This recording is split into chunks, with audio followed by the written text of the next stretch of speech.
So how do poor credit lenders determine eligibility? It's something we get asked a lot.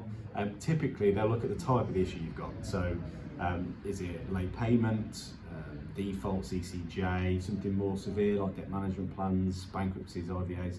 They'll want to know what the issue is. They'll also want to know when it was and how frequent those issues have been. So if you've got a load of missed payments over a course of a long time, that's more severe than if you've just had one missed. Most impactful is the date, really, how recent the issues were. Some lenders will say if you've ever had any credit issues, they're not interested. Some will track that for the 6 years it's on your credit file. Some will look to ignore anything that's outside the 2 years, some 12 months. Some will accept even issues as recently registered as yesterday. So there's a lot of different lenders out there with all different policy on it. What credit issues do lenders accept? As I say, credit is, if you've got no credit history, a low credit score, so you might never have borrowed before, or there might be different factors on your credit report that come together to show that you've got a low score. Often that is if you've moved address a lot, or you've got no address history, you're not on the voters roll, things like that. Late payments, so your credit card you've missed often. Different lenders will have a different opinion about this. Let's say you missed a payment 5 months ago, and you make all your other subsequent payments. That's only one missed payment, but it may, if you're still behind, show as 11111 on your credit report. Whereas other lenders might say, well, you've been behind that long, and they may look at that more severely.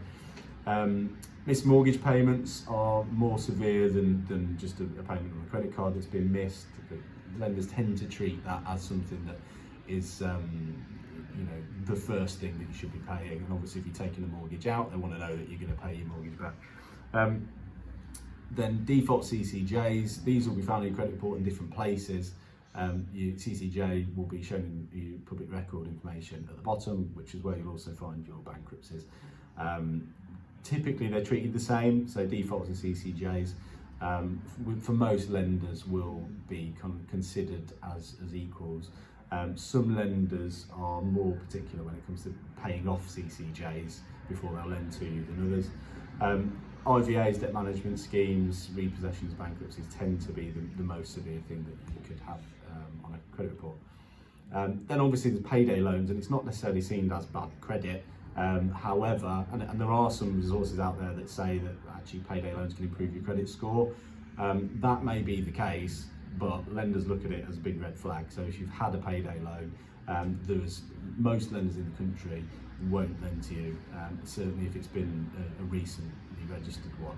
Even if you've conducted it very well and you paid it all back, that's something that's going to be an issue for them, because essentially they're reading that as it being an indicator that you're not managing your finances properly, and then what's the risk then of them lending to you and you're not paying the mortgage. So payday loans are a big no-no, really.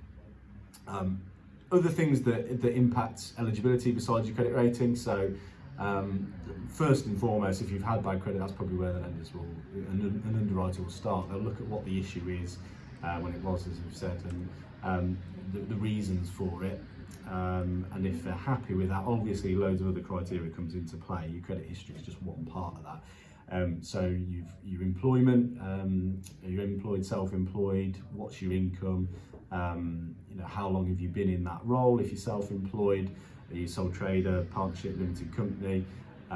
What do the books of the business look like? You're trading at loss or profit, and your drawings or dividends and salaries from those business. There are some lenders that will consider your income as being retained in the business if you own it as well. So income is a massive one. The other things that are involved, obviously looking at the property, so they will want to do an assessment on that property to check it's suitable security for you. With that in mind, they're looking for, is this sellable? So if they had to repossess a property in the future, could they sell it at a decent market rate? And they tend to consider that as, is it sound structurally, is it habitable? What kind of area is it in, and the construction type of that property for the area, is that suitable and something that is a regularly traded property. The other factors as well as property come into play, your age, so how old you are, how long you're looking to borrow the mortgage for, and the affordability of that mortgage over the time. Your deposit, so they want to know deposit, where's that coming from? Is it savings that you built over time that you can evidence? If so, that's, most lenders will, all lenders will accept that. Is it gifted? If so, who's gifting it? A lot of lenders will restrict your deposits to just being gifted from direct family. Others are happy with secondary, wider family, and others are actually happy with friends and family wider family to gift deposits. That's pretty much it.